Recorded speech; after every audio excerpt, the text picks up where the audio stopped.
Assalamualaikum warahmatullahi wabarakatuh. Alhamdulillahirrabbilalamin. Wassalatu wassalamu ala asyrafil anbiya'i wal mursalin wa ala alihi wa sahbihi ajmain amma ba'du. Halo teman-teman, kembali lagi bersama saya Muhammad Hafiz Pandia dari kelas KPI 4A. Di sini saya akan membuat video learning journal pada pertemuan ke-7. Nah, pada pertemuan ke-7 ini, seperti biasa kita masih menjalani diskusi bersama. Pada kesempatan kali ini yang menjalani diskusi bersama yaitu pada kelompok kelima. Pada kelompok kelima ini mereka membawakan tema makalah yaitu menjelajahi ragam karya penulisan jurnalistik dan akademik.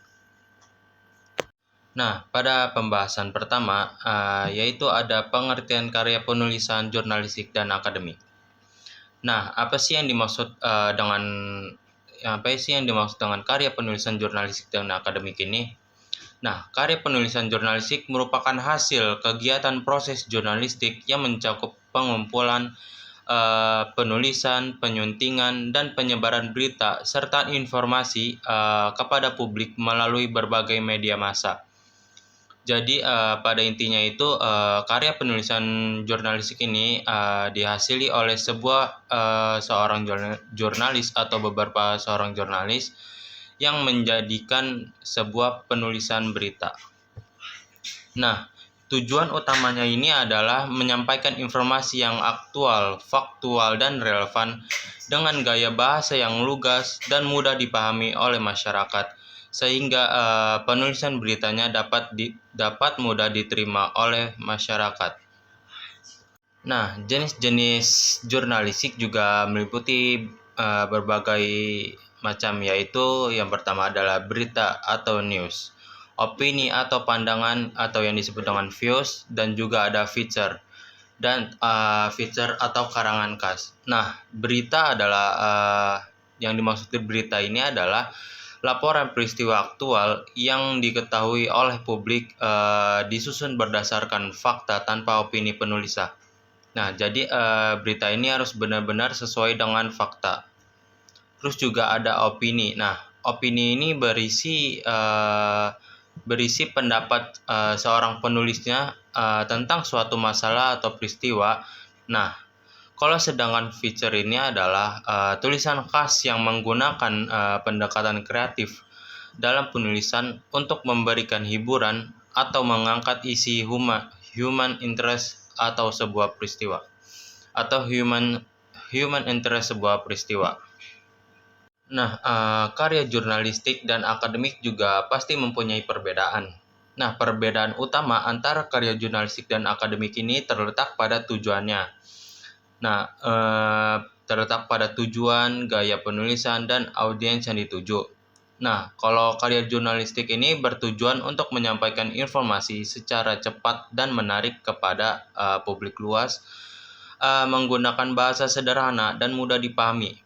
Nah, sebaliknya, kalau yang akademik itu ditujukan untuk komunitas ilmiah dengan tujuan memperluas pengetahuan dan teori, menggunakan bahasa formal dan struktur penulisan yang lebih ketat atau yang lebih spesifik dibanding dengan karya jurnalistik. Nah, selanjutnya kita memasuki pembahasan tentang jenis-jenis karya penulisan jurnalistik dan akademik.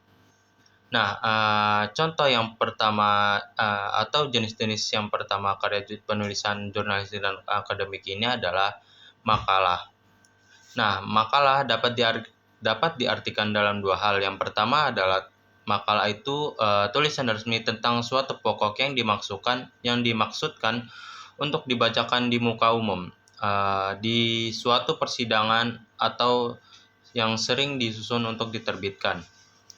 Nah, dalam karakteristik makalah ini ada berbagai macam, yaitu yang pertama adalah menggunakan substansi ilmiah, terus juga ada memiliki struktur yang teratur, terus juga selanjutnya ada ditulis dengan bahasa yang jelas dan kohesif. Nah, terus juga ada bersifat objektif, ada disusun berdasarkan analisis mendalam, dan juga ada sistematis, mengacu pada referensi. Nah, jenis-jenis karya tulisan jurnalistik dan akademik selanjutnya yaitu ada artikel. Nah, artikel adalah tulisan yang komprehensif seperti karya tulis yang ditemukan di majalah, laporan berita, surat kabar, atau media lainnya. Nah, artikel sendiri itu mempunyai beberapa jenis, yaitu yang pertama ada artikel review publik, yang kedua ada artikel opini, terus juga ada artikel yang berisi analisis, terus juga ada artikel gaya hidup, artikel gaya berita, artikel praktis, artikel tutorial. Nah, selanjutnya juga ada esai. Nah, esai pada awalnya berarti karangan prosa dengan bahasa dan cara menarik. Karangan ini biasanya membahas sebuah masalah secara sepintas lalu dari sudut pandang pribadi penulisnya. Nah, selanjutnya juga ada feature. Nah, feature ini adalah suatu karya penulisan pendapat yang ringan dan subjektif mengenai objek tertentu. Nah, umumnya ini tidak berkaitan dengan berita. Jadi, feature menjadi salah satu daya tarik media cetak, daring, dan TV, atau dalam surat kabar ini dan media daring. Biasanya dibuat dalam rubrik dan pada hari tertentu. Nah, biasanya pada Sabtu dan Minggu banyak fitur yang disajikan, terutama fitur wisata, perjalanan, atau kuliner. Nah, fitur ini tujuannya untuk menghibur dan memberikan informasi kepada pembaca serta penonton. Mungkin itu saja yang dapat saya sampaikan pada video Learning Journal pertemuan ke-7. Kurang lebihnya mohon maaf. Assalamualaikum warahmatullahi wabarakatuh.